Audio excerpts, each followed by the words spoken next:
What happens when you mix the comfort of a car, the economy of a bicycle, and the madness of early 20th century engineering? You get the Ner-A-Car. A motorcycle so bizarre, so unmotorcycle-like, that even people in 1921 were confused. And trust me, those people had already seen flying machines made of wood and string. This wasn't just another antique with a quirky shape. The Neracar was a full-blown engineering revolution.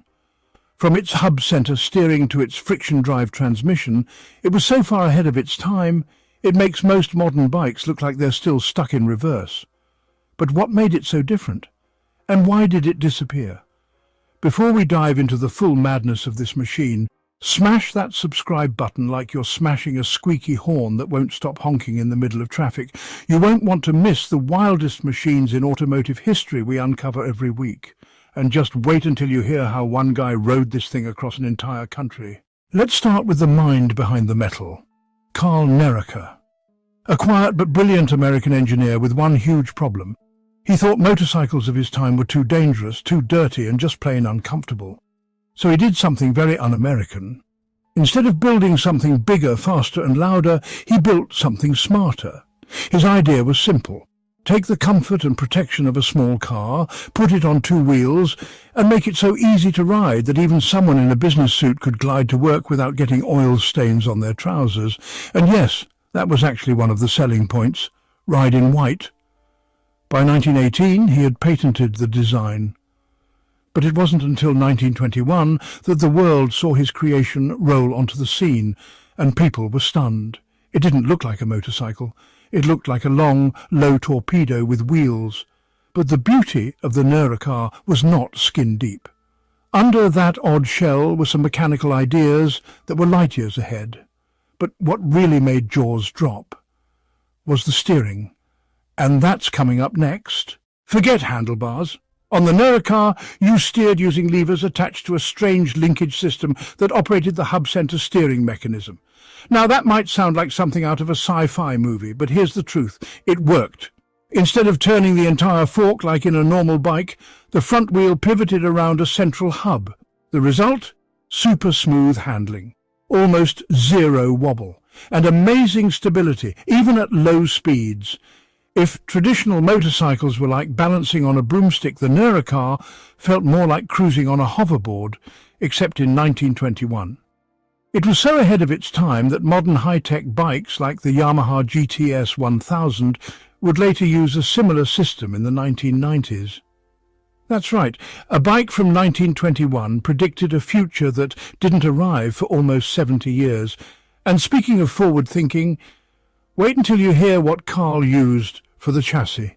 It might just be the Neracar's most clever innovation.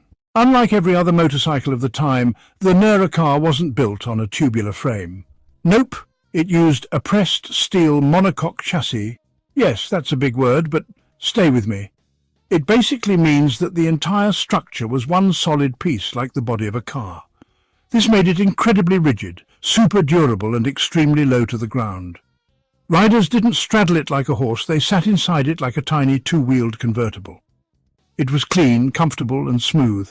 It also had massive front and rear fenders that completely enclosed the wheels, meaning you didn't get mud splashed all over your face if you hit a puddle. And here's a fun detail. The front had a footrest and mudguard arrangement so stylish it made some cars jealous. If all of this feels too advanced for the 1920s, that's because it was. But Carl didn't stop there. Under the seat was something even more radical. An engine that sipped fuel like it was at a fancy dinner party. There were actually two major versions of the Ner-A-Car. The American version, built by the Ner-A-Car Corporation in Syracuse, New York, came with a 221cc two-stroke engine, producing around 2.5 horsepower. Yeah, not a lot, but hey, this thing was built for comfort, not racing. It was more about reliability and economy than top speed. Then came the British-built version from Sheffield Simplex, which used a more refined 348cc side-valve four-stroke engine, putting out around 4 horsepower. Later models even got a 500cc engine, with enough power to cruise comfortably at 35–40 miles per hour. And here's the real kicker. Fuel economy was insane. We're talking 90 to 100 miles per gallon. At that rate, a full tank would last longer than most people's relationships. But how did they transmit that power to the wheels? You won't believe how they handled the transmission. It wasn't a gearbox, it was something completely different. The Ner-A-Car didn't use a chain, it didn't use gears. It used a friction drive, basically a spinning disc that transferred power to the rear wheel using a rubber roller. You moved the roller in or out to change the effective gear ratio. It was like having a continuously variable transmission before CVTs were even a thing. The best part? It had no shifting, no grinding, and no complicated mechanics. It was quiet and smooth until it rained.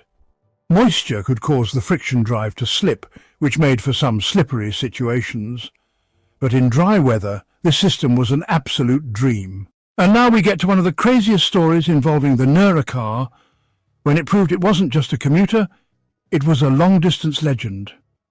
In 1922, a British rider named C.K. Shepherd took a Ner-A-Car and did the unthinkable. He rode it from New York to Los Angeles, a trip of over 5,400 miles through deserts, mountains and muddy trails. This was a time when most roads weren't even paved, and he did it on a tiny bike with 2.5 horsepower, a friction drive and hub steering.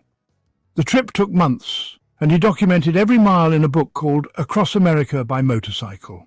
He didn't wear a leather jacket or racing gear, just a long coat, boots and pure British determination. This single trip became legendary. It proved to the world that the Ner-A-Car wasn't just a curiosity.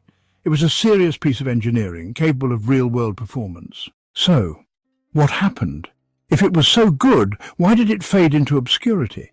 Despite all its advantages, the Ner-A-Car was just too different. Most riders preferred the traditional look and feel of a real motorcycle.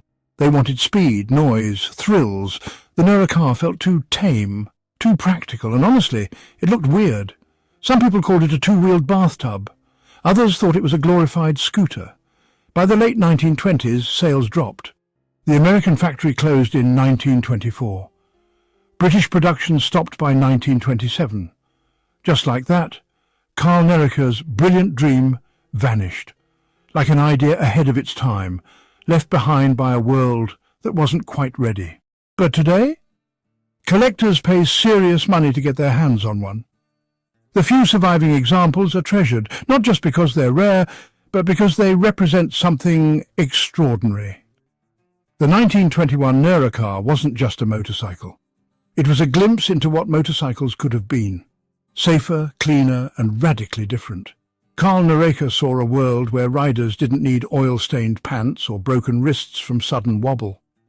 He dreamed of a two-wheeled machine that anyone could ride, with comfort, style, and engineering brilliance. And even though it disappeared, the Ner-A-Car lives on as a legendary oddball, a genius design, and one of the most fascinating motorcycles ever made. If you loved uncovering this hidden gem, give this video a like, drop a comment below and smash that subscribe button like it just insulted your favorite classic car. More untold engineering marvels are coming soon, right here, where the weirdest machines get the spotlight they deserve. Catch you in the next video.